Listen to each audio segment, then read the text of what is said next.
You know, there's a pattern with Donald Trump. He says something bold, something that sounds principled, and the headlines eat it up. And then, a few days, weeks, or even hours later, the story shifts. The deal changes, or we find out he was saying one thing publicly and doing the exact opposite behind closed doors. So when I tell you that Trump just assured European leaders he will not negotiate away Ukrainian territory with Vladimir Putin, my immediate reaction is, you can't believe a word coming out of the man's mouth. We begin tonight with the question that could decide the immediate fate of Ukraine and the future of Europe and the NATO alliance, namely which Donald Trump will show up at the summit with Vladimir Putin in Anchorage, Alaska, less than 2 days from now. Will it be the one who spoke today with Ukraine's Vladimir Zelensky and European leaders, telling them, sources say, that he would not negotiate Ukrainian territory with Vladimir Putin? Or will the Donald Trump who shows up Friday be the one who just 2 days ago said he might be okay with the idea of Ukraine having to give up some of its territory for peace? There'll be some land swapping going on. I know that through Russia and through conversations with everybody, to the good, for the good of Ukraine. Good stuff, not bad stuff. Also, some bad stuff for both. Here's what happened. According to multiple reports from the Wall Street Journal, the Washington Post, and Ukrainian outlet Pravda, Trump held a video conference with European leaders just before his upcoming face-to-face summit with Putin in Alaska. During that call, Trump told them, very clearly, that he will not negotiate Ukrainian territory with Putin. He emphasized that any decisions about land, borders, or sovereignty are for Ukraine to decide, not the United States, not Europe, and certainly not Russia alone. He also said that before any broader talks with Russia, his priority is to push for a ceasefire to stop the fighting. On paper, that sounds like a firm, responsible, even admirable stance. European leaders reportedly welcomed the message, seeing it as a sign that Trump is on the same page with the West and saying, nothing about Ukraine without Ukraine.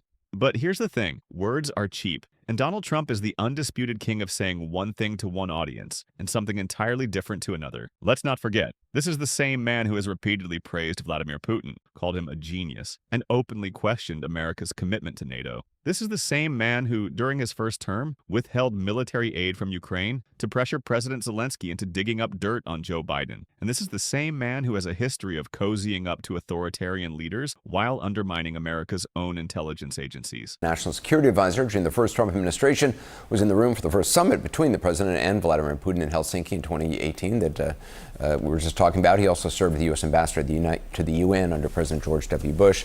Ambassador, do you believe President Trump is going to heed the appeals of Zelensky and European leaders and not negotiate control of Ukrainian territory and not make a unilateral ceasefire deal with Putin?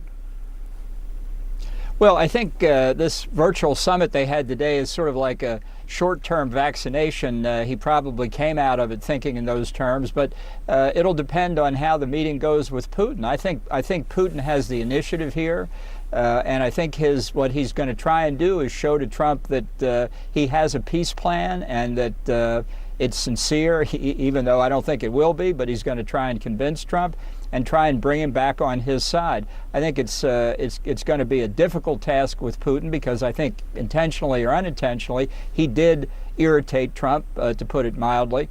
But he's going to try to work his KGB training to bring him back. And I think that could involve negotiation. You know, there's a diplomatic term to say, well, we're not really negotiating, we're having an exchange of views.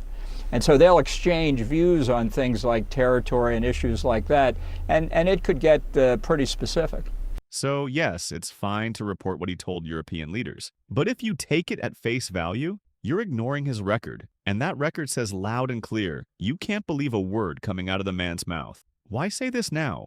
Why make a public point of red lines with Europe right before meeting Putin? Some analysts think Trump is trying to control the narrative going into Alaska.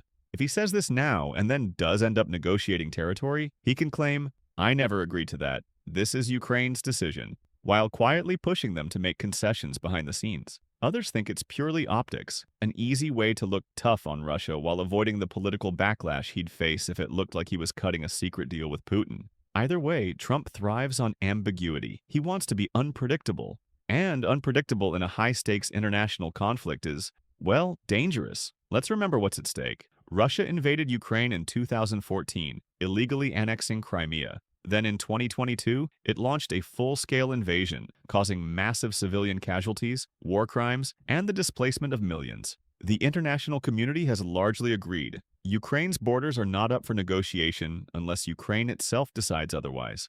This is about sovereignty, self-determination, and the basic principle that a larger country cannot just invade and take land from a smaller one.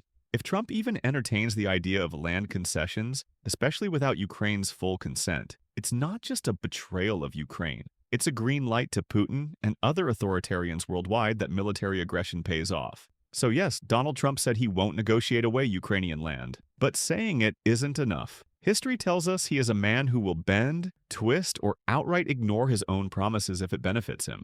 That's why when I hear this news, I'm not celebrating. Because with Trump, the truth isn't in the press conference. It's in the backroom deal we don't see until it's too late. He didn't specify who would be negotiating that land swapping, as he called it. He also did not acknowledge that the land in question was taken by a foreign aggressor. He did, however, add that, quote, "We're going to see what the parameters are, and then I'm going to call up President Zelensky and European leaders." Today, the president warned yet again of potential severe consequences for Russia.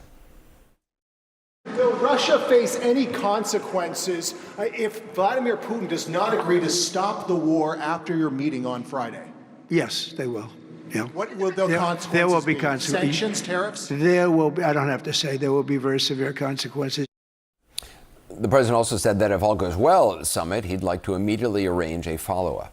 Donald Trump just stood on stage, looked straight into the cameras, and warned Vladimir Putin that if he doesn't agree to end the war in Ukraine after their summit in Alaska, there will be very severe consequences. Sounds intimidating, right? Well, here's the thing. Trump didn't say what those consequences actually are. And with Donald Trump, vague threats are a red flag.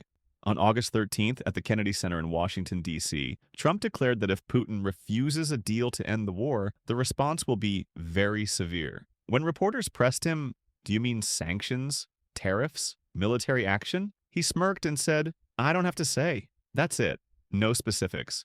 Just a broad, ominous promise. Here's what's on the table based on reporting and current policy moves. Economic sanctions and tariffs. Trump could slam not only Russia, but also any country trading with them. He's floated 100% tariffs on nations buying Russian oil. Secondary sanctions. These hit third-party countries doing business with Moscow. A bipartisan bill would allow a 500% tariff on certain imports from countries still purchasing Russian energy. Military pressure. Just weeks ago, Trump deployed 2 U.S. nuclear submarines near Russian waters. A not-so-subtle show of force ahead of the summit. Some say leaving the threat undefined is smart.